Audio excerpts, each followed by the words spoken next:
नमस्कार, आभार, अभिनंदन, स्वागत आप सभी का सवाल लाख टकेगा में। सवाल लाख टकेगा में पहला सवाल यही कि आखिर में ऊपरी स्तरों पर टिक क्यों नहीं पा रहा बाजार।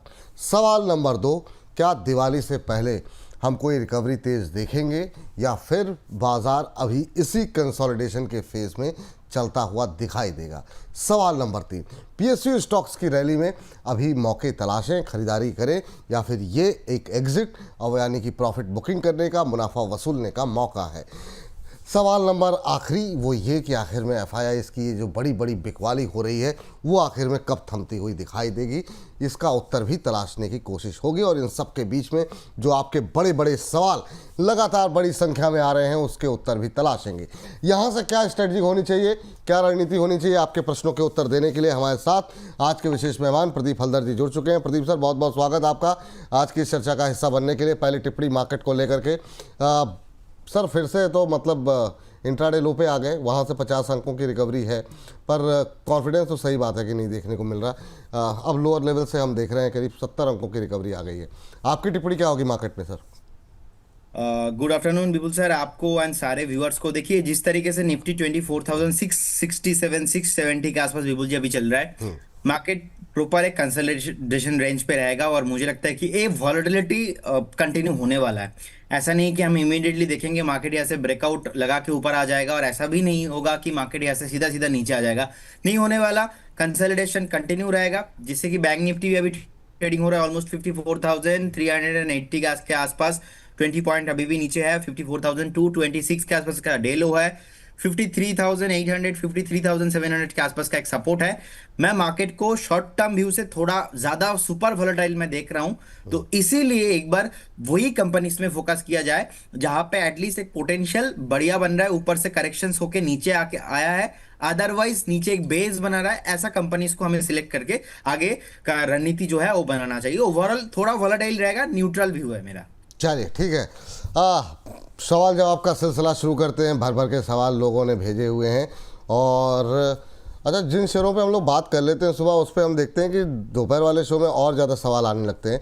दिनेश पटेल जी के सवाल के साथ शुरुआत करना चाहेंगे आज के कार्यक्रम की, और इनका प्रश्न आया हुआ है सर आस्क ऑटो पर लेकर के। इस पर हमने सुबह ही बात की थी। कह रहे हैं कि सर आस्क ऑटो पर अभी क्या व्यू है।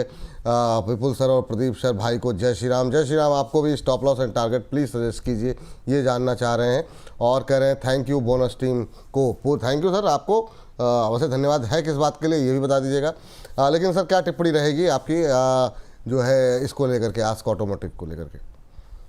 देखिए विपुल, जिस तरीके से ओवरऑल मार्केट में एक वॉलेटिलिटी है, मुझे लगता है कि किसी को अब एग्जिट करने का तो सलाह मैं इमीडिएट लेवल पे नहीं दूंगा, क्योंकि उतना चार्ट अभी भी खराब नहीं हुआ है। एक कंसोलिडेशन जोन पे आया है। 570 रिसेंटली गया था, 570 575 वहाँ पे 540 545 के अराउंड अभी चल रहा है प्राइस। सो कहीं ना कहीं देखा जाए थोड़ा हाई वॉलेटाइल है, कंसोलिडेशन जोन पे है, लेकिन ऐसा नहीं है कि खराब हो चुका है चार्ट में। जिनके पास पोजीशन है होल्ड करने का सलाह रहेगा, कुछ भी यहाँ पे प्रॉब्लम नहीं है।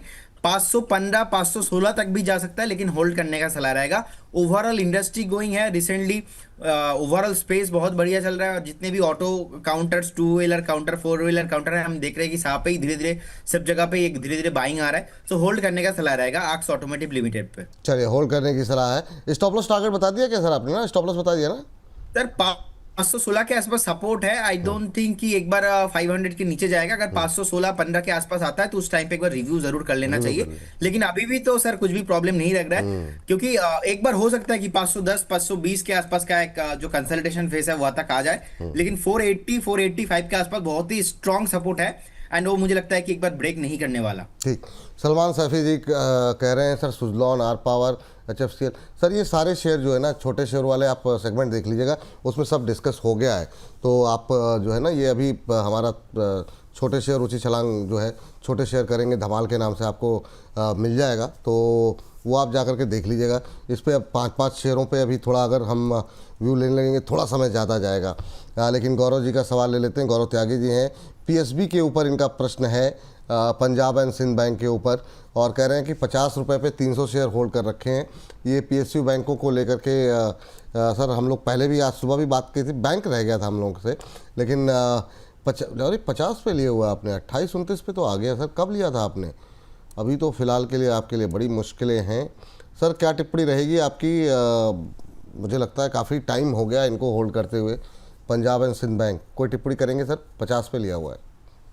देखिए बिल्कुल जिस तरीके से उन्होंने 50 के आसपास का बाइंग किया है, तो मैं उनको अभी एग्जिट करने का सलाह नहीं दूंगा, क्योंकि ऑलरेडी वो लॉस में है। अब लॉस बुक करने का यहाँ पे कोई मतलब नहीं है, क्योंकि मैं कमिंग कुछ टाइम पे मीडियम टर्म एंड थोड़ा बहुत नेक्स्ट 6 से 8 महीने का व्यू रहेगा, तो मुझे लगता है कि यहाँ पे एक रैली पॉसिबल होगा, रिकवरी पॉसिबल होगा। रैली तो नहीं बोलेंगे, रिकवरी पॉसिबल होगा। उस रिकवरी में आपको 36-37 तक आपको आता हुआ दिखाई दे सकता है। उस टाइम पे आपको जरूर एक बार रिव्यू करना चाहिए।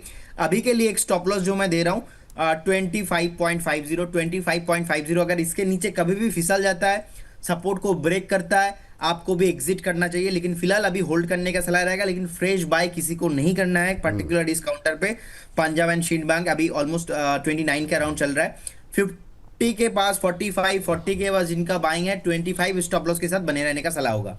चलिए ठीक है, ये हो गया Punjab and Sind bank. Sir जरा एक और शेयर जो कि सुबह हमने डिस्कस किया है, आप 11:30 बजे का सेगमेंट हमारा देखिएगा, लेकिन फिर भी एक बार फिर से जरा JBM ऑटो जरा स्क्रीन पर लेकर के आ जाइए। और JBM ऑटो पे हमारे दर्शक वो जानना चाह रहे हैं, नितेश कुमार जी हैं, कह रहे हैं बस खाली उन्होंने JBM ऑटो में लिखा हुआ है और ये नहीं बताया किस भाव पे लिए हैं, क्या लेना चाह रहे हैं। आज 1% नीचे है, 679 के आसपास। JBM auto sir, auto ancillary से जुड़ी हुई कंपनी, आज 1% नीचे, 680 के आसपास। कैसा लग रही है आपको? सर देखिए अभी भी नीचे आना थोड़ा बाकी है, क्योंकि जिस तरीके से मार्केट में रिसेंटली हमने देखा कि एक करेक्शंस होते हुए और ओवरऑल एक प्रॉफिट बुकिंग अभी हो रहा है मार्केट में। सो कहीं ना कहीं एक ट्रिपल टॉप फॉर्मेशन मुझे दिखाई दे रहा है, ऑलमोस्ट 770 एंड 760 के आसपास। रिसेंटली गया भी था ऑलमोस्ट 785 तक, उस वहां पे से लगातार कंटिन्यूअसली सेलिंग प्रेशर देखने को मिल रहा है। 618 615 तक आ सकता है, 680 अभी भी है, अभी भी डाउन साइड बहुत पॉसिबल है इसमें। लेकिन ओवरऑल स्ट्रक्चर गुड है, जिनका व्यू 4 से 5 महीने का है। 680 अभी चल रहा है, 615 से लेके 635-20 तक मुझे लगता है कि ये जो गैप है, इस रेंज पे एक बार स्टॉक आएगा, कंसोलिडेट करने के बाद फिर से स्टॉक ऊपर भागेगा। जिनके पास होल्डिंग है अब बने रहिए, लेकिन फ्रेश बाय अभी नहीं करना है। फ्रेश बाय अगर किसी को देखना है तो मुझे लगता है कि एक बार 615-620 के आसपास करना है। और मेरा अनुरोध है सबसे, जिनका भी सवाल आप लोग कर रहे हो, एक बार बाइंग प्राइस आप लिख के दीजिए और आपका टाइम जो फ्रेम आप जिनके लिए शॉर्ट टर्म व्यू है, मीडियम टर्म व्यू है, क्या कितने दिन तक आप होल्ड कर सकते हो, क्योंकि उसके ऊपर व्यूज चेंज होता है टेक्निकल के आधार पे, तो वो थोड़ा बता देंगे तो हेल्प हो जाता है। नहीं बिल्कुल सर, और हम लोग लगातार अपील कर रहे हैं फिर भी, और इतनी मेहनत से आप लोग टाइप करते हो, थोड़ा सा मतलब कितना 10 सेकंड भी नहीं लगता है कि खाली प्राइस आप बता दो। चलिए ठीक है। प्रिया गुप्ता जी कह रही हैं रवि सर नहीं आ रहे हैं, क्या बात है जो निकल के सामने नहीं आ रही है? नहीं मैम, उन्होंने 2 हफ्ते का ब्रेक लिया, उनके फैमिली में कुछ इश्यूज़ हुए थे, तो अभी वो 2 हफ्ते का उन्होंने ब्रेक लिया हुआ है और हम उम्मीद करते हैं जल्दी वो वापस आएंगे। और हम सबके साथ कुछ ना कुछ कभी कभी समस्याएं हो जाती हैं, तो ठीक है, वो अपने काम को सारे पूरे कर लें, उसके बाद से वो वापस आएंगे। मोस्ट प्रॉब्ली नेक्स्ट वीक से रहेंगे शायद वो। चलिए तो आपका सवाल ले लेते हैं SJVN पे। सर 101 पे लेकर के बैठी हुई हैं SJVN, और इन्होंने लिए हुए हैं 1500 शेयर। 1500 शेयर इनके पास हैं और अभी चल रहा है 90 पे। तो 90 पे लिए हुए हैं, 101 की खरीद है, 10-11 रुपए के आसपास की का इनको लॉस हो रहा है 1500 शेयर पे। अब नज़रिया इन्होंने नहीं बताया है, ये बताया क्या करें। तो अभी क्या करना चाहिए सर SJVN को लेकर के? 10 रुपये का लॉस पर शेयर, यानी 1500 रुपये के आसपास का नुकसान इन्हें हो रहा है। देखिए अगर नेक्स्ट 2 से 3 हफ्ता का अगर हम बात करेंगे, तो मुझे लगता है कि आपको 88 भी आता हुआ दिखाई दे सकता है, 85 भी आता हुआ दिखाई दे सकता है, लेकिन 80 के आसपास बहुत ही स्ट्रॉन्ग सपोर्ट है। एंड जो मुझे लगता है कि विपुल सर उनको होल्ड करना चाहिए। मल्टीपल टाइम एक रेजिस्टेंस लिया था 99, 90 के 98 के अराउंड, तो ये 100 के ऊपर जैसे सस्टेन करेगा फिर यहाँ पे मोमेंटम पॉसिबल है। बट अभी तो मुझे लगता है कि it will take some time, अभी भी 1 से 2 महीना उनको होल्ड रखना पड़ेगा। लेकिन एग्जिट करने का सलाह नहीं रहेगा, क्योंकि ऐसे छोटे छोटे शेयर्स पे मेरा व्यू कुछ कुछ स्टॉक्स पे नेगेटिव है, लेकिन SJVN पे मैं पॉजिटिव हूँ। लेकिन ऐसा नहीं कि इमीडिएटली स्टॉक चलेगा। अगर कंटिन्यूअसली लोअर लो लगा रहा है एंड वीकली बेसिस प्रीवियस जो क्लोजिंग है उसके नीचे क्लोजिंग हो रहा है, तो कहीं ना कहीं ट्रेंड इसका खराब है, अभी भी नहीं चलेगा कुछ टाइम तक। तो 80 के आसपास का मुझे लगता है कि एक स्ट्रॉन्ग सपोर्ट है, वहां पे आपको स्टॉप लॉस लगाना चाहिए एंड होल्ड करने का सलाह रहेगा। चलिए तो प्रिया गुप्ता जी, उम्मीद करते हैं आप उत्तर से संतुष्ट होंगी। और इस बीच अगली दर्शक हैं सबीर आजमी साहब, और ये जानना चाह रहे हैं इरकॉन में क्या किया जाए। आज काफ़ी सवाल हैं पीएसयूज़ को लेकर के, क्योंकि अच्छा डिटेल में हम लोगों ने भी बातचीत की है, वो 2:30 बजे आ जाएगी अभी आपके सामने, तो वो भी आप देख सकते हैं जो है पीएसयू स्टॉक्स में अभी क्या स्ट्रेटजी होनी चाहिए आपकी। तो जैसे कार्यक्रम समाप्त होगा तैसे ही आपके सामने जो है 2:30 बजे जो है पूरे पीएसयू को वो लेकर के, सारी कंपनियों पे तो नहीं पर 2-2 3-3 शेयर जो है हमने कोशिश की है कवर करने की। तो जैसे ही हमारी टी स्प्लेट रेडी होगी हम आपको दिखा देंगे एक बार के लिए। और सुबह 11:30 बजे की भी ये देखिए पीएसयू स्टॉक्स अभी झुकेगा नहीं। जिस तरीके से आज रैली देखने को मिल रही है, चाहे वो बीएल हो, एरिडा हो, हिंदुस्तान कॉपर हो, आरबीएनएल हो, बाजार के इस भारी उतार चढ़ाव में ये मजबूती दिखा रहे हैं। तो ये आप 2:30 बजे देख सकते हैं। और इसके अलावा अभी जो हमने जो है 11:30 बजे जो हमारा सेगमेंट अपलोड हुआ है वो भी आप ज़रूर देखिएगा।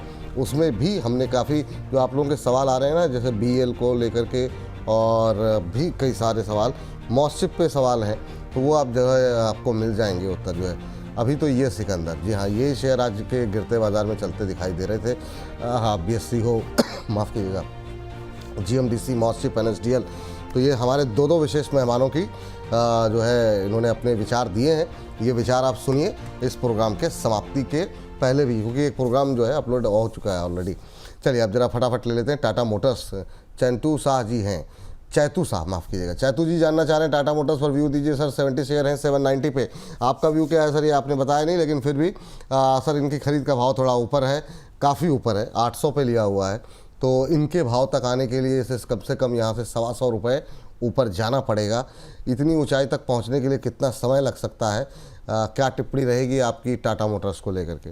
आज अपडेट्स भी है, अभी खबरों के खेल में शायद मुझे लगता है डिस्कस करेंगे हम लोग। बिल्कुल सर, मैं पॉजिटिव हूँ ओवरऑल फंडामेंटल के आधार पे, एंड टेक्निकली भी देखा जाए तो एक रेंज बाउंड ट्रेड कर रहा है बहुत टाइम से। इंटरेस्टिंग फैक्ट यही है कि आप देखेंगे ऑलमोस्ट 640 से 740 एक रेंज के अंदर फंसा हुआ है। लास्ट 3 महीना हो गया, ऑलमोस्ट 3 महीने से इस रेंज को ब्रेक नहीं कर पा रहा है। सो कहीं ना कहीं देखा जाए तो 650 670 के आसपास बहुत टाइम से घूम रहा है, अभी भी 674 के आसपास है। थोड़ा टाइम चाहिए, एंड मुझे लगता है कि पर्टिकुलर ये काउंटर पे अभी भी उनको वेट करने का सलाह होगा। अभी वेट ही कीजिए सर, काउंटर अच्छा है, प्राइस आपका ऊपर का है, तो ठीक है, थोड़ा इंतज़ार करना पड़ेगा आपके भाव तक आने के लिए। एवरेज करने की कोई सलाह तो नहीं है सर अभी? सर एवरेज करेंगे कौन से बेसिस पे? अगर आपके पास फंड है, अगर आपके पास ऐसा कोई सिचुएशन है कि नहीं, आप ओवर पोजीशन नहीं हो रहा है, तब जाके एवरेज करने का सलाह रहेगा। बाकी बाइंग है तो बने रहिए। टाटा मोटर्स इमीडिएटली नहीं चलेगा। देखिए कितना न्यूज आया, अभी भी अब जब खबरों का खेल में आप डिस्कशन करेंगे, और अभी मेरा व्यू पॉजिटिव ही रहने वाला है, लेकिन इतना मल्टीपल न्यूज पॉजिटिव होने के बाद भी स्टॉक नहीं चल रहा है, दैट मींस स्टॉक एक करेक्शन जोन पे है, टाइम करेक्शंस पे है। टाइम, मुझे लगता है कि यहाँ पे थोड़ा और टाइम चाहिए। ये बात है। चलिए इस बीच साहिल खान साहब कह रहे हैं सर मॉस्चिप बाय करना है और बीएल स्टॉप लॉस टारगेट बता दें। सर मॉस्चिप वगैरह तो अभी आप देख लीजिएगा, अभी जो हमने आपको बताया ना वहाँ पे प्रदीप जी की और रचित जी की दोनों की राय है। बीएल का स्टॉप लॉस टारगेट ले लेते हैं, क्योंकि और भी बहुत सारे सवाल हैं। हालांकि 2:30 बजे आप भी व्यू देख सकते हैं, लेकिन दोनों हमारे एक्सपर्ट का, रचित जी और प्रदीप जी ने अपना शेयर किया है। लेकिन फिलहाल के लिए सर बीएल का स्टॉप लॉस टारगेट और भी बता दीजिए, क्योंकि बहुत लोग आज सवाल यहाँ पर कर रहे हैं। क्या टिप्पणी रहेगी अभी के लिहाज से, फ्रेश बाई के लिहाज से भी और वैसे भी? बिल्कुल सर, मैं फ्रेश बाय करने के लिए मैं रेडी हूं, क्योंकि 402 400 के आसपास बहुत ही अट्रैक्टिव वैल्यूएशन है। इनफैक्ट कभी भी अगर अगेन एक डीप में आपको 385 मिल जाए वो तो बहुत बढ़िया है, लेकिन ये 10-15 रुपीज के लिए आप बड़े मूव को छोड़ देंगे तो ऐसा नहीं होना चाहिए। मुझे लगता है कि इसका टारगेट बहुत जल्दी आपको 440 450 आना चाहिए। 450 क्रॉस होने के बाद मेरा थोड़ा लंबा टारगेट है इसमें, ऑलमोस्ट 550 होल्ड करने का सलाह रहेगा। डिफेंस में one of the best and top most potential counter है। इनफैक्ट मेरा जो मल्टीवेगर लिस्ट में कुछ स्टॉक्स मैंने रखा है उसमें बीएल भी है, होल्ड करने का सलाह रहेगा।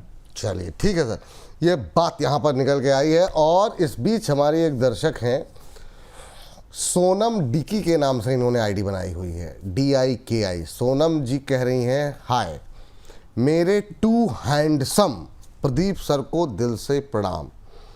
तो ये जो टू हैंडसम, ये इसीलिए आजकल क्या मतलब सवाल लेकिन इनका जो है 4 बजे वाला है, जियो ब्लैक रॉक पर एसआईपी स्टार्ट कर सकते हैं कि नहीं।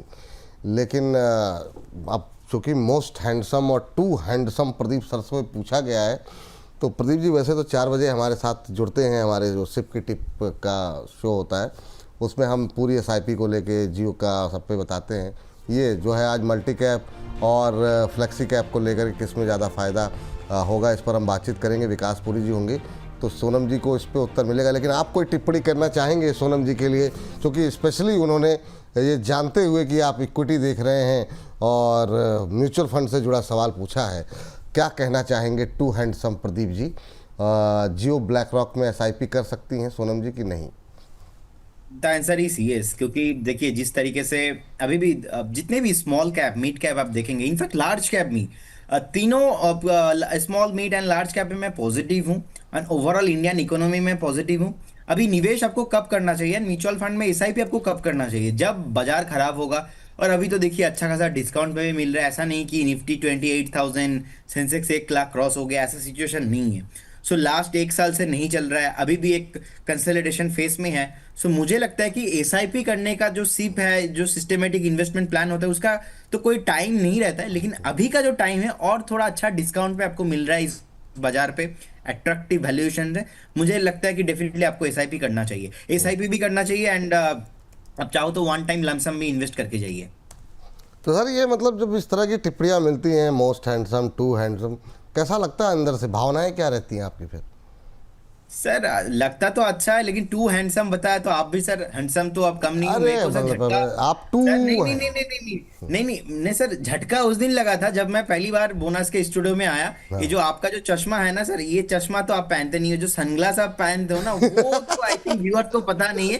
वो देख के मुझे अच्छा लगा था, मतलब जो लग रहा था आप थोड़ा सीनियर हो, ओह, लेकिन उतना भी सीनियर हो नहीं आप। उफ, नहीं तो नहीं सर, बहुत बढ़िया है सर। बहुत अच्छे, आपने बातों को घुमा दिया, कोई बात नहीं, लेकिन आगे पूछते रहेंगे आपसे और इस सवाल सीख रहा को। हूँ सर, रची सर से ट्रेनिंग ले रहा हूँ, सीख रहा हूँ। हाँ नहीं नहीं, अच्छी बात है, ये बढ़िया है आपका। इससे कल जब भी, कल मंगलवार है ना, कल रहेंगे रचित जी सुबह, तो ठीक है, उनके साथ भी डिस्कस होगा। धन्यवाद सोनम जी इतनी अच्छी टिप्पणी करने के लिए आपका। ये प्रदीप जी के लिए एक नया हथियार आपने हमको दे दिया है। चलिए गणेश मोरे जी की बात कर लेते हैं। गणेश मोरे जी कह रहे हैं क्या, good afternoon sir ji, Mazagon dock GRSC Cochin shipyard buy कर सकते हैं क्या? 5% निगेटिव है अभी, क्या करें, सेल करके फिर लेना है या फिर क्या करना है? प्रदीप सर कुछ बताएं। चलिए सर थोड़ी सी बात कर ही लेते हैं ना डिफेंस को लेकर के, अलग, क्योंकि काफ़ी दिन हो भी गए, तो थोड़ा सा अगर बताइए, जैसे इनके पास है, बहुत लोगों के सवाल है, क्योंकि हम लोग अक्सर बात करते रहे हैं इस पर। तो अभी के लिहाज में क्या करना चाहिए? क्या ये कह रहे हैं दो तरीके हैं इनके पास, कह रहे हैं अभी के हिसाब से बेच दें क्या, और फिर दोबारा नीचे आए फिर खरीदारी करना चाहिए, या फिर क्या करना चाहिए, ये आपसे जानना चाह रहे हैं। Mazagon dock GRSC Cochin shipyard PSU defence को लेकर के मोटा मोटा इन्होंने 3-4 शेयर ले रखे हैं। मझगांव से शुरू करते हैं सर, मझगांव में क्या कर रहे हैं सर? अभी करंट लेवल पे 5% का लॉस, ये एवरेज बता रहे हैं कि इनको 5% का लॉस इन तीनों शेयरों में हो रहा है। तो अभी मझगांव में प्रेशर बढ़ा है, 3% नीचे इंट्राडे लो पे ट्रेड करता हुआ, 5% का लॉस है, क्या करें? देखिए विपुल जी, मैं एक डेटा दे रहा हूं, बस उसी के आधार पे मैं आपको बताऊंगा। 23 जनवरी 12 तब से 483 485 के आसपास का प्राइस था। तब से अब आज तक कभी भी अपना वीकली जो एवरेज प्राइस है उसके नीचे क्लोजिंग नहीं दिया। इनफैक्ट 8 से 10 बार अटेम्प्ट लिया है अपना वीकली जो क्लोजिंग प्राइस है उसके नीचे आने का, लेकिन आया नहीं। बार बार वहां पे अच्छा खासा सपोर्ट लिया है, अच्छा खासा स्मार्ट मनी का यहाँ पे बाइंग हुआ है। तो अभी के लिए जो सपोर्ट मैं देख पा रहा हूँ वो है 2523। 2523 एक अच्छा खासा सपोर्ट जोन है, और मुझे लगता है कि आपको बेच के फिर से खरीदने का वो करने जाएंगे तो उल्टा ब्रोकरेज लग जाएगा, टैक्स देना पड़ेगा, शॉर्ट टर्म आपको लॉस बुक करना पड़ेगा। तो कोई ज़रूरत नहीं है। अभी जिनके पास होल्डिंग है आप डेफिनेटली बने रहिए, हो सकता है कि यहाँ से और 100-150 पॉइंट आपको नीचे मिल जाए, क्योंकि 2530 2535 के आसपास ही एक सपोर्ट निकल के आ रहा है। किसी को फ्रेश बाय करना है अभी वेट कीजिए, यहाँ से और 150-200 पॉइंट आपको नीचे मिलेगा, तब जाके आप बाय कीजिए। लेकिन overall outlook is very very positive, hold करने का सलाह रहेगा। ठीक, नेक्स्ट काउंटर जो इन्होंने भेजा है वो है जीआरएससी। जीआरएससी में अभी क्या करें? ये भी 4.25% टूट गया है, इंट्राडे लो के आसपास ट्रेड करता हुआ। 2500 के आसपास क्या एवरेज करना चाहिए, या फिर और नीचे किस लेवल पे आप सलाह देंगे?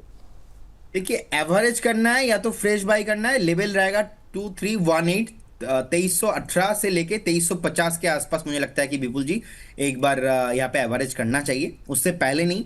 जिनके पास है आप बने रहिए। ठीक है, तो अभी जो है नहीं तो थोड़ा सा और नीचे आ जाए, उसके बाद एवरेज करेंगे। अगला जो है प्रश्न आया इनका जो था कोचिन शिपयार्ड। कोचिन शिपयार्ड चल रहा है अभी जो है करीब करीब 1805 सब में आज इंट्राडे लेवल पे सेम स्थिति है। ऊपर खुले फिर एकदम से इंट्राडे लो पे ट्रेड करते हुए ये भी जो है अभी 4.25% नीचे 1800 के आसपास ट्रेड करता हुआ। सर, क्या टिप्पणी रहेगी कोचिन शिपयार्ड को लेकर के? सर, जिस तरीके से नीचे आ रहा है ट्रेंड तो खराब ही है, और थोड़ा नीचे आ सकता है। स्टॉक 1660 1670, इसके पहले तो कोई सपोर्ट मुझे नहीं दिखाई दे रहा है, तो एक बार यहाँ से भी एक थ्रेट है, नीचे आ सकता है थोड़ा, लेकिन डरने का कोई बात नहीं। तीनों स्टॉक को लेके हमने बात किया। देखिए, जब ब्रेकआउट होता है, ब्रेकआउट होने के बाद स्टॉक सीधा ऊपर भागता है। अब जब ब्रेकडाउन होता है या तो कंसोलिडेशन फेज में होता है, कंसोलिडेशन फेज में जो क्या होता है, स्टॉक ना ऊपर जाता है ना ही नीचे आता है। लेकिन जब ब्रेकडाउन होता है या तो शॉर्ट टर्म जो है व्यू नेगेटिव हो जाता है। लॉन्ग टर्म व्यू सर बदला नहीं है, लॉन्ग टर्म व्यू पॉजिटिव है, इनफैक्ट मिड टर्म व्यू भी पॉजिटिव है। लेकिन नेक्स्ट 1 से 2 हफ्ता, 3 हफ्ता, 4 हफ्ता का अगर हम बात करेंगे, मैक्सिमम 20 से 25 दिन, 30 दिन का बात करेंगे, उसका जो व्यू है वो खराब हुआ है। उस व्यू पे मुझे लगता है कि एक बार कोचिन शिपयार्ड आपको 1660 से लेके 1670 80 इस रेंज पे मिलता है तो आप बाई करके जाइए। उस रेंज पे मिलता है तो एवरेज करके जाइए, लेकिन इस जोन पे नहीं, इस जोन पे कंफर्ट नहीं मिल रहा है, क्योंकि गिरते हुए शेयर को एवरेज नहीं किया जाता, बेस के लिए वेट करना चाहिए। बेस के लिए वेट करना चाहिए। इस बीच 1000 से ज़्यादा दर्शक लाइव हमारे साथ जुड़े हुए हैं, तो हाथ जोड़ करके आप सभी दर्शकों को प्रणाम। आपसे निवेदन है कि जितना हो सके अपने फेसबुक पे, अपने ट्विटर पे और व्हाट्सएप स्टेटस पे लिंक को लगाइए, ताकि ज़्यादा से ज़्यादा लोगों तक पहुंच सके हमारी बातचीत जो है, और हो सके तो कुछ दोस्तों को फॉरवर्ड भी कीजिए। सर, तो अब चूँकि हम बात डिफेंस को लेकर कर रहे थे, तो मैं चाहूँगा कि आप एचएल और बीएल को भी शामिल कर लें, क्योंकि ये दोनों पे आप पॉजिटिव रहे हैं कि वहाँ पर जो लोगों ने को अगर 4-5% का लॉस हो रहा हो या फ्रेश बाई करना चाह रहे हैं, तो वो लेवल क्या रहेंगे, तो इससे जो है थोड़ा हमको रात में 8 बजे थम लगाने में आसानी हो जाएगी। देखिए, HL one of the top most popular counter है, एंड दुनिया में टॉप 15 कंपनीज में से एचएल का नाम आता है। रिसेंटली सर हमने 4400 4300 पे मल्टीपल टाइम डिस्कशन किया था। उस टाइम पे 4050 का स्टॉप लॉस के लगाया जाने के बाद वहाँ पे हुआ था। उसके बाद लगातार 4500 से ऑलरेडी एक बार फिर से 4800 4700 के आसपास आ चुका है। सो अगर जिनके पास है ऑलरेडी अपने 4400 4500 पे बाइंग किए हो शॉर्ट टर्म के लिए, मुझे लगता है कि ओवरऑल जो थीम है शॉर्ट टर्म पे थोड़ा बहुत नहीं चलेगा। कंसोलिडेशन व्यू है, न्यूट्रल व्यू है। हो सकता है कि अगेन फिर से आपको स्टॉक में आपको बता रहा हूं 4400 4300 देखने को मिले, लेकिन घबराने का कोई भी बात नहीं है, बने रहिए। इसका जो पहला टारगेट होगा ना 5450, सेकेंड टारगेट मुझे लगता है कि 6400 6500 के ऊपर बहुत जल्दी आपको देखने को मिल सकता है। जब डिफेंस भागेंगे तो पहला स्टॉक रहेगा बीएल एंड सेकंड मुझे लगता है कि एचएल। ये दोनों काउंटर में हाई पोटेंशियल है। बीएल का लेवल सर 402 के आसपास चल रहा है, 385 390 मिले तो मतलब एक गोल्डन प्राइस है। इनफैक्ट एक बहुत ही गोल्डन अपॉर्चुनिटी था। लगातार एक महीना बीएल चला नहीं, 400 के नीचे आया था। 375 385 इस रेंज पे हमने मल्टीपल टाइम रिकमेंडेशन दिया कि आप लोग एवरेज करके जाइए, बाई करके जाइए। 400 के ऊपर आया है अभी, तो मुझे लगता है कि एक बार 440 और उसके बाद बीएल का टारगेट मुझे लगता है कि सर 550 होना चाहिए। उससे पहले बीएल को आपको बेचना नहीं चाहिए। एचएल और बीएल सुपर एग्रेसिवली मैं पॉजिटिव हूँ दोनों काउंटर पे। सुपर अग्रेसिव पॉजिटिव हैं। चलिए, तो गणेश मोरे जी, उम्मीद करते हैं कि आपको बहुत डिटेल में सभी मतलब जो है दर्शकों के जो सवाल रहे थे डिफेंस को लेकर के मोटे मोटे कवर हो गए। प्राइवेट सेक्टर पे अगर कोई दिखेगा सवाल तो देख लिया जाएगा, लेकिन अभी राधे कृष्णा जी का सवाल ले लेते हैं। करें गुड आफ्टरनून दोनों सर को। आपको भी very good afternoon Radhe Krishna ji. और कह रही हैं कि आप बोलते हैं कि गर्ल्स का क्वेश्चन आप लेते हैं पर मेरा नहीं लेते। Pradeep sir is my favourite. अरे मैम, बिल्कुल मैम, आपका भी ले लिया गया सवाल। कोशिश ये रहती है कि जो हमारी महिला दर्शक हैं उनको थोड़ी सी वरीयता अगर मिल जाए तो अच्छी बात है। कई लेकिन जो फ्लो रहता है, कोशिश ये करते हैं कि ऐसा कोई भेदभाव ना हो, लेकिन हाँ, वरीयता जरूर देने की कोशिश रहती है हमारी जो महिला दर्शक हैं उनको। मोबीक्विक पे इनका सवाल है सर, और ये 971 शेयर्स इनके पास हैं 307 रुपये के भाव पर। करें क्या करें, अब नीचे जाता हुआ दिखाई दे रहा है। मोबीक्विक पे हम लोगों ने बात भी की थी, आपकी कॉल भी थी मोबीक्विक पे एक बार।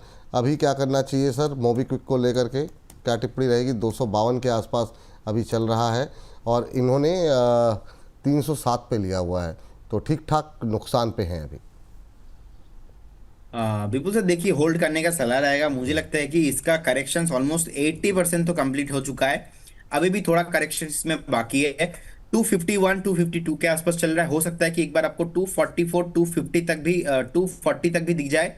बट ऐसा नहीं कि 240 टू 45 करेक्शंस करने के बाद इमीडिएटली 300 के ब्रेक करके ऊपर आ जाएगा, ऐसा नहीं होता है। ये 300 के ऊपर आया था, हमने, मुझे याद है मैंने तो मोबीक्विक पे 320 के आसपास मैंने प्रॉफिट भी बुक करा दिया था।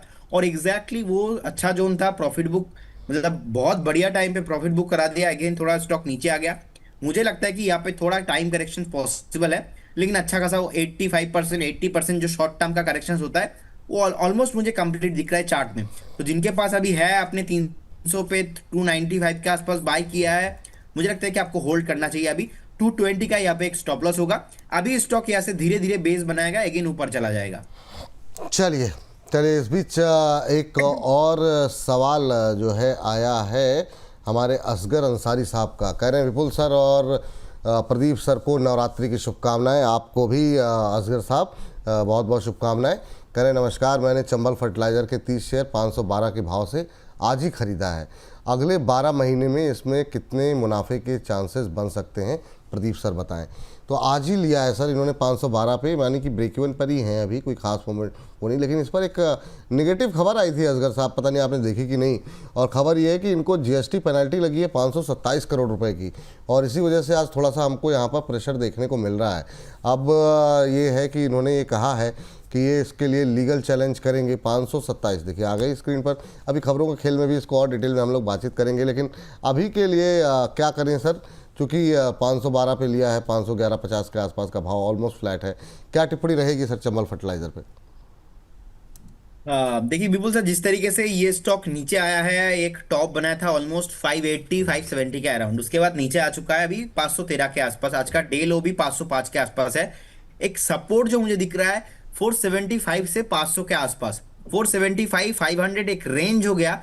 इस रेंज पे हो सकता है कि एक बार कंसोलिडेशन करें, लेकिन अगर 500 ब्रेक करता है तो तब होगा वो रेंज। लेकिन उससे पहले मुझे लगता है कि एक बार स्टॉक यहाँ से इमीडिएट लेवल पे रैली नहीं आने वाला। It will take at least 4 to 5 weeks, consolidation यहाँ पे होने वाला है। तो अभी अगर आप बाय की हो और अगर आपका थॉट ऐसा था कि इमीडिएटली स्टॉक ऊपर जाएगा, नहीं, जब भी कोई गिरते हुए स्टॉक नीचे आता है, उस स्टॉक में एक्यूमुलेशन के लिए टाइम लगता है। वो टाइम हो सकता है 2 हफ्ता, हो सकता है 4 हफ्ता। वो हम टेक्निकल के आधार पे बता नहीं सकते कि एग्जैक्टली कितना टाइम होगा, लेकिन एग्जैक्टली प्राइस पॉइंट को मोटा मोटा हम एक एनालिसिस कर सकते हैं। तो as per the my interpretation मुझे लग रहा है कि एक बार आपको, अभी आपने अगर बाय किया है तो आप एक बार, आपका सेकंड जो प्लान होगा, प्लान बी, वो 485 से 500 के आसपास आ सकता है, लेकिन उससे नीचे अभी तक तो मैं देख नहीं पा रहा हूं। तो आप बने रहिए इस काउंटर के साथ। इसका रैली पॉसिबल होगा 542, इसके ऊपर जैसे ही स्टॉक जाएगा तो उसमें मुझे लगता है कि एक बार रैली पॉसिबल होगा 620 एंड 70 तक। चलिए, ये बात चंबल फर्टिलाइज़र को लेकर के निकल के आई है। और अगली टिप्पणी देखते हैं हमारे अगले दर्शक। इस बीच मोनिका काबरा जी हमारी नई जो है प्राइम मेंबर बनी है, तो मोनिका जी वेलकम टू द फैमिली। ऐसे ही आप लोग हमारे प्राइम मेंबर नए नए बनते रहिए। और इस बीच अगली टिप्पणी जो लेते हैं वो ले लेते हैं एनएमडीसी पे विपिन कुमार जी की। कह रहे हैं 65 पे लिया है सर, क्या करें? विपिन जी भी हमारे प्राइम मेंबर है सर। क्या करना चाहिए एनएमडीसी? इसको कई बार हम लोगों ने बातचीत की है एनएमडीसी को लेकर के, और बीच में एनएमडीसी स्टील दोनों पे ही अच्छा मोमेंटम बनता हुआ दिखाई दिया था। अभी 75 के आसपास चल रहा है, और इन्होंने जो ख़रीदा हुआ है वो लिया हुआ 65 पे, 10 रुपये के प्रॉफिट पे हैं। तो इस बाज़ार में 10 रुपये मिल रहे हैं, क्या सलाह रहेगी आपकी? सर एएमडीसी से पहले एक कॉल मैंने दिया था, आपको याद होगा, आज से 2 हफ्ता पहले। कंपनी का नाम है भैस्कॉन इंजीनियरिंग। तो हाँ, भैस्कॉन इंजीनियरिंग का ना मैंने दोनों टारगेट दिया था, 65 एंड 68 का। दोनों टारगेट आ चुका है। इनफैक्ट आज 18% ऊपर है भैस्कॉन इंजीनियरिंग।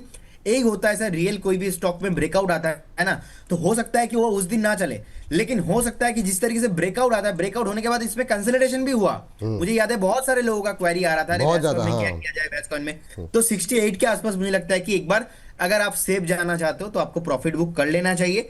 अगर आपको लगता है कि नहीं, मैं और थोड़ा ट्रेल करना चाहता हूं, तो जिस तरीके से रैली आया है, एक बार लगता है कि स्टॉक 74 75 जाने के लिए रेडी हो रहा है।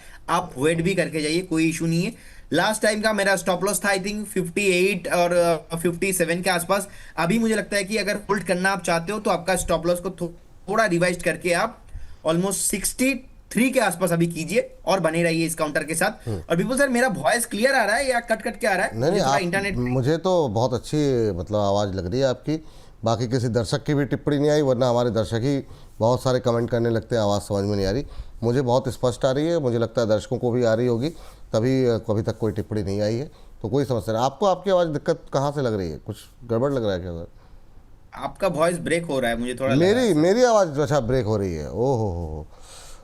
ये भी हो सकता है कई बार किसी व्यक्ति विशेष की आवाज़ सुनने की इतनी आदत हो जाती है तो दूसरों की आवाज़ें उतनी अच्छी नहीं लगती हैं, तो ये हो सकता है। अभी तक तो हमारे दर्शकों की तरफ से वरना तुरंत सिग्नल आ जाते हैं हमको, तो मतलब तुरंत लाइव में कमेंट आने लगते हैं आवाज़ साफ़ नहीं है या कुछ और समस्याएं हैं। तो बाकी दर्शक लोग बताएंगे कि उनको भी क्या हमारी आवाज़ नहीं समझ में आ रही है, या सिर्फ आप ही हैं जिनको जन तक जो है हमारी आवाज़ नहीं पहुंच पा रही है, कुछ विशेष आवाज़ें ही पहुंच पा रही हैं। ये सर कहाँ कहाँ से, मतलब आप जो टिप्पणियाँ करते हैं हर टिप्पणी में कुछ ना कुछ राज छिपा होता है, क्या किया जाए। चलिए ठीक है। अभी तो सर कुछ बताने से भी मुझे डर लगता है, और आप और रची जी जब रहते हो, मैं आजकल चुपचाप रहता हूँ। ना ना बस सर, ना क्या सर, कहाँ पे चला जाएगा बात, किधर घूम के पता नहीं, तो इसीलिए सर चुपचाप रहता है। और जो व्यूअर्स हमें सुनते हैं वो भी कमेंट नहीं करते, तो मैं बोलूंगा आप लोग मुझे थोड़ा सपोर्ट कीजिए, और रचित जी और विपुल जी के हाथ से मुझे थोड़ा बचाइए कभी अरे कभी। सर हम क्या बचाएंगे, आप तो मतलब टू हैंडसम लोगों को बचा पाना आसान थोड़ी होता है, क्या ही कहा जाए। ओह हाँ, राकेश जी का सवाल लेते हैं। राकेश जी जानना चाह रहे हैं सर आपसे कि सर जियो फाइनेंशियल पे क्या करें, और ये 307 पे लेकर के बैठे हुए हैं 200 शेयर। शॉर्ट टर्म के लिए क्या बता करें, बता दीजिए। स्टॉप लॉस क्या होना चाहिए? हालांकि ये जो देखो, ये कुछ एक शेयर ऐसे होते हैं ना जिसमें थोड़ा सा बहुत शॉर्ट टर्म नज़रिया नहीं रखना चाहिए। जियो फाइनेंशियल में स्टोरी थोड़ी सी लंबी है, लेकिन प्रदीप जी से पूछते हैं। प्रदीप सर क्या सलाह रहेगी? जियो फाइनेंशियल 10 रुपये के लॉस पे हैं, 307 पे लेके बैठे हुए हैं, 200 शेयर हैं, शॉर्ट टर्म का टारगेट जानना चाह रहे हैं। सर कोई प्रॉब्लम नहीं, प्रॉफिटेबल कंपनी है। इनफैक्ट बहुत अलग अलग इनका बिजनेस एक्सपेंशन अभी चल रहा है, तो 298 is a very good price. मैं बोलूंगा होल्ड करने का सलाह है। आप 265 एक stop loss as a investors निकल के आ रहा है, होल्ड करने का सलाह है। आपको ऑल टाइम हाई भी इस काउंटर पे आता हुआ दिखाई दे सकता है। जियो फाइनेंस पे 7 to 10 रुपीज का लॉस, सर कोई लॉस है ही नहीं। और एनएमडीसी सर आपने पूछा था, एनएमडीसी 75 के अराउंड सर अभी चल रहा है। मुझे लगता है कि एनएमडीसी में एक स्टॉप लॉस मेंटेन कीजिए ऑलमोस्ट 69 68 के आसपास, एक अच्छा खासा सपोर्ट जोन पे है। अगर 69 68 को जैसे अभी होल्ड कर रहा है 75, ये जो रैली थोड़ा बहुत अभी आ रहा है, धीरे धीरे एक मोमेंटम बिल्डअप हो रहा है, हो सकता है कि एक बार इसके बाद आपको 84 85 तक भी आ जाए, लेकिन ऐसा इमीडिएटली नहीं होगा। इमीडिएटली यहाँ पे कोई मोमेंटम नहीं है। ठीक। इस बीच अंशु तोमर जी हमारे एक और प्राइम मेंबर हैं, कह रहे थैंक गॉड प्रदीप जी आ गए। तो प्रदीप जी तो थे ही, मतलब कहाँ गए, कहाँ थे? चलिए खैर, डीसीएक्स सिस्टम पे जानना चाह रहे हैं।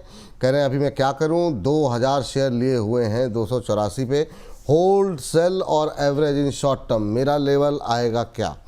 तो ये सर 284 रुपये पर इन्होंने ख़रीदा हुआ है, और अब थोड़ा सा शॉर्ट टर्म का नज़रिया ये जानना चाह रहे हैं।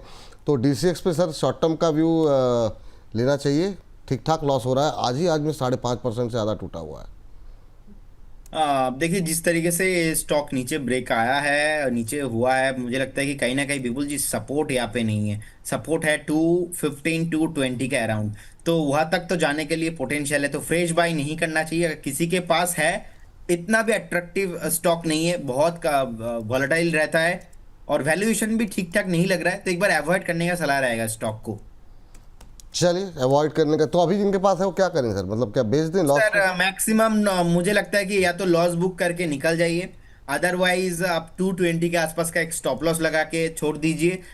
अगर कभी भी नीचे आता है तो एग्जिट करने का, क्योंकि मैं जब भी कोई स्टॉक मैं ऐसे ही एग्जिट करने का सलाह देता नहीं हूँ। अगर कोई भी स्टॉक्स में मैं एग्जिट करने के लिए बोल रहा हूँ तो टेक्निकल चार्ट या तो बहुत सुपर हाई वॉलेटाइल है, या तो उसमें वॉल्यूम नहीं आता, अदरवाइज फंडामेंटल खराब है मैक्सिमम। क्योंकि मैं टेक्निकल फॉलो करता हूँ तो टेक्निकल के आधार पे बात करते हैं। अब टेक्निकल के आधार पे जब बात करते हैं तो बेसिकली क्या होता है, हम पास्ट बैकग्राउंड को चेक करते हैं एक बार, लास्ट 6 महीना, 1 साल, 2 साल, 5 साल में क्या हुआ है। तो हमने देखा 2024 में भी ठीक से चला नहीं, 25 में भी ठीक से नहीं चल रहा है, तो इसका कोई एश्योरेंस नहीं है और 6 महीने में चलेगा। तो अगर और 6 या 5 महीने में कुछ सस्टेनेबल मूव नहीं आएगा तो हम वेट क्यों करें, जहां पे अच्छा खासा इतना बढ़िया बढ़िया स्टॉक मार्केट पे मिल रहा है।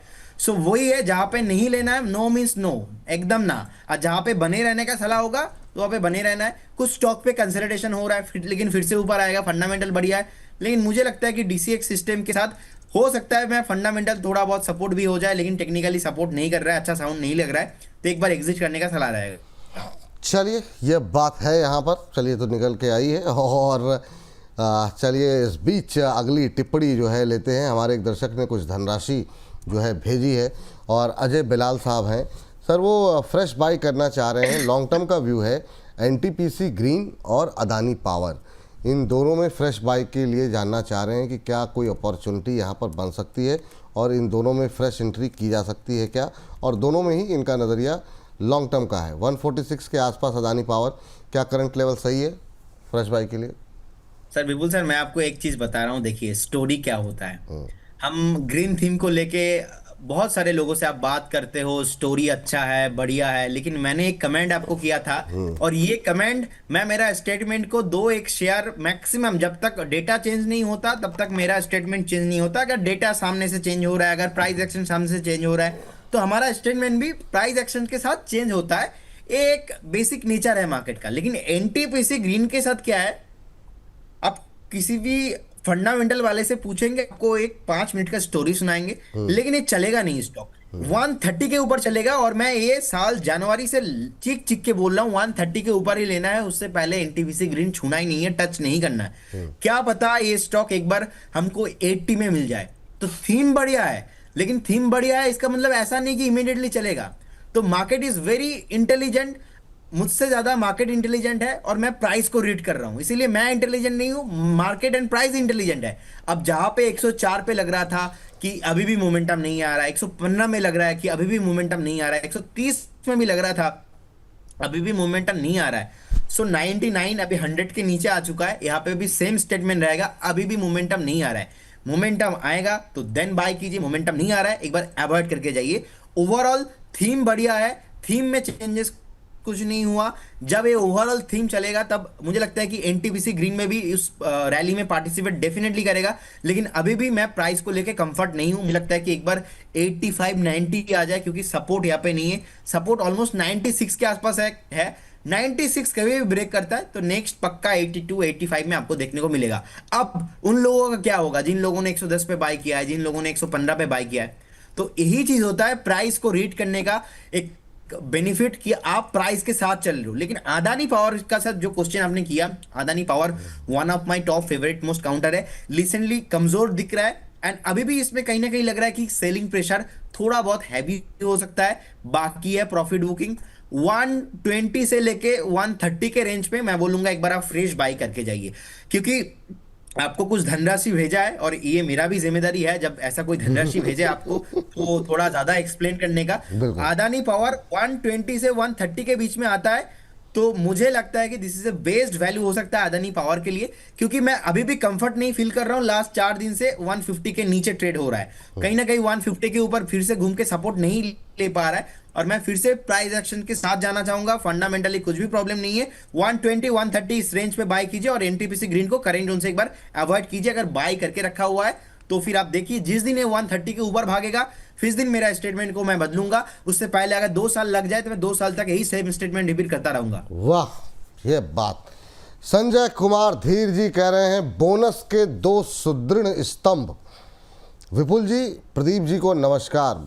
कहाँ से लाते हैं ऐसे ऐसे मतलब बड़े बड़े शब्द, संजय जी कह रहे हैं कि महोदय, रतन इंडिया पावर 500 पीस 12 रुपये 52 पैसे पर है। आपका अवलोकन मिल जाए तो संतुष्टि मिल जाएगी। सर, आपकी संतुष्टि ही हमारा कर्तव्य है, तो बिल्कुल प्रदीप सर से कहते हैं कि आपको जो है संतुष्टि प्रदान करें। और अभी रतन इंडिया पावर पे बहुत अच्छा पॉजिटिव व्यू तो प्रदीप सर का नहीं रहा है, आपकी खरीद से 1 रुपये नीचे भी है। ये सर क्या सलाह रहेगी इनके लिए रतन इंडिया पावर पे, जब बीच में Suzlon, R power, even JP power में मोमेंटम देखने को मिल रहा था, तब ये धुआंधार चल रहे थे। अभी क्या सलाह रहेगी रतन इंडिया पावर को लेकर के? 12.52 पे लिया हुआ है, 11.58 का भाव है, तो 1 रुपये पर शेयर का लॉस है। इस बीच करीब 1400 दर्शक हमारे साथ, 1450 हमारे साथ जुड़ चुके हैं। तो आप लोग ऐसे ही अपना सपोर्ट, अपना विश्वास बनाए रखिए, बढ़ाते रहिए। जी प्रदीप सर। यही सर, विपुल सर, आपका साथ शो करने का और यही एडवांटेज है कि आपको ना याद सब कुछ रहता है, कि आपको पता है कि आर पावर, सुजलॉन या तो जेपी पावर में मैं पॉजिटिव नहीं हूँ, इसीलिए आप ये क्वेश्चन अवॉइड ही कर जाते हो मेरे से, मुझे पता है, क्योंकि मैं नेगेटिव भी थोड़ा बहुत बताऊंगा। अब मैं बताता क्यों हूँ, इसके पीछे भी मेरा एक अपना लॉजिक है। देखिए, आर पावर, सुजलॉन तो चलो फंडामेंटली बढ़िया स्टॉक है, अभी थोड़ा बहुत टाइम इसका खराब चल रहा है। जिस दिन ये फिर से 64 65 के ऊपर चलेगा तो सुजलॉन भाग जाएगा, लेकिन जेपी पावर और स्पेशली अभी रतन इंडिया पावर अभी 11.5758 के आसपास चल रहा है। आप देखेंगे, हम लास्ट जब से डिस्कशन कर रहे थे उसके बाद एक बार परफॉर्म किया, परफॉर्म करने के बाद ओवरऑल हो गया, जुलाई से नॉन स्टॉप नीचे आ रहा है। तो जुलाई के टाइम पे भी 1617 के आसपास था, ऑलमोस्ट 16.80 के आसपास का टॉप लगा के लगातार नीचे आ रहा है। तो मैं पॉजिटिव तो से तब तक नहीं हो पाऊंगा जब तक ये खुद को नहीं बदलेगा। अगर ये बेचारा खुद को नहीं बदलेगा, मैं मेरा व्यू को नहीं बदल पा रहा हूं। अब ये तो हो गया रियलिटी, लेकिन फ्यूचर पर्सपेक्टिव क्या है? फ्यूचर पर्सपेक्टिव है जिस तरीके से हम बीच बीच में देखते कि यहाँ पे एक बाइंग आता है, एक रैली आता है, उस रैली पे आप पार्टिसिपेट करोगे तो डेफिनेटली आपको एक मुनाफा हो सकता है। लेकिन ये आर पावर, जेपी पावर वाले जैसे जितने भी कंपनीज है, यहाँ पे एक अनसर्टेनिटी है, यहाँ पे एक थ्रेट है, यहाँ पे मैनेजमेंट को लेके प्रॉब्लम है, यहाँ पे कुछ श्योरिटी वो नहीं मिल रहा है, ये भागेगा कि नहीं भागेगा। सो अगर आप ऐसे इंसान हो जो आप कुछ डिनर का पैसा साइड में रखे हो, तो कुछ मान लीजिए कुछ अपने साइड करके रखा है, ये लॉस भी हो जाए कोई प्रॉब्लम नहीं। मुझे लगता है कि ऐसा पैसा को लेके आप इसमें इन्वेस्ट कीजिए, तो कल को अगर मल्टीबैगर भी होगा अच्छा लगेगा आपको। लेकिन मैं उस एश्योरेंस के साथ आपको बता नहीं पाऊंगा कि ये स्टॉक मल्टीबैगर होगा। 11 12 15 टका का स्टॉक के साथ सर प्रॉब्लम हुई है, हम कितना भी डिस्कशन कर ले, कितना भी बोल जाए, यस बैंक भाग ही नहीं रहा है, पीसी ज्वेलर चल ही नहीं रहा है, वोडाफोन आइडिया चलेगा ही नहीं। तो वही सर प्रॉब्लम है, जब वो परफॉर्मेंस करने लगेंगे, हम भी एक बार डिस्कशन करेंगे। तो यही होता है एक ट्रैप, और इस ट्रैप से मुझे लगता है कि हर किसी को बचना है। अब ये डिपेंड करता है हर किसी के ऊपर नहीं। मैं एग्रेसिव हूं, मेरे पास रिस्क टेकिंग एबिलिटी है, मैं लेके जा सकता हूं। लेकिन अगर ऐसा कोई निवेशक है जिनके पास रिस्क टेकिंग एबिलिटी नहीं है, जो एक हाउस वाइफ है, जो एक टीचर है, जो जिनका एक रिटायरमेंट का पैसा है, वैसा पैसा आप आर पावर में एंड जेपी पावर में लगा ही नहीं सकते हो। ऐसा मेरा मानना है, और आपको भी ऐसा सोचना चाहिए। जी।